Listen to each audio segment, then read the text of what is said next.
Washing Machine proved that Deodato, or at least his old cinematographer Sergio Delfisi, most famous for shooting Cannibal Holocaust and House on the Edge of the Park, had an intense eye for visual assertion.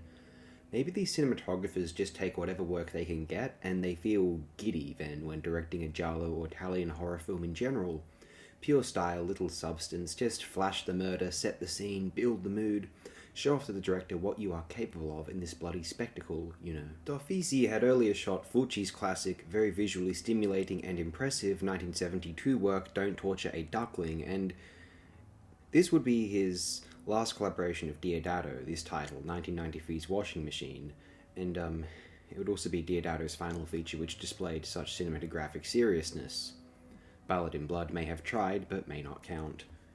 And rest in peace, I must say. I hope the mild popularity of my older Ballad in Blood video, wherein I made some unflattering remarks about him, I think, didn't contribute to any stress or injury to his ego toward the end there. I just hope he didn't search Ballad in Blood, or his own name, into YouTube and watched my videos, sometimes speaking of him in partially mocking terms. That is all, really. I had my retrospective of what I considered the major works in 2022. Deodato would pass in December of that year, and that was after I was all nasty about him, or at least the press surrounding anyway, his iconic picture 1980s Cannibal Holocaust. I hope I didn't cause any distress to the man. I enjoy his films, but I also think most people have too high opinions of themselves, and I want to bring them down to the ground a bit. I don't know, really.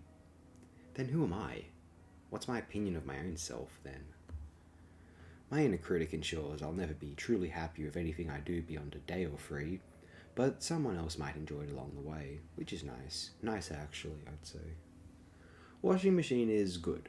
If you like giallo for its own sake artistically and not enjoying critically permitted films that happen to be also giallo, Washing Machine, perhaps more general Italian horror than actual giallo, really, is kind of stellar.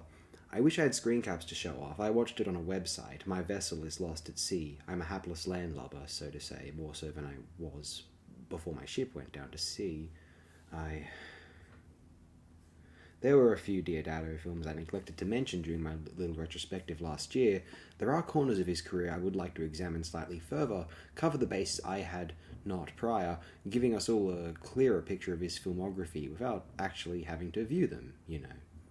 Just trying to help everyone out. These films can be gruesome, amoral, tasteless, or just plain terrible, and without the emergence of shame. That's impressive. We cannot deny that, at least. If you can or would like to, share so in the comments if you're so inclined. I do assume it would be possible.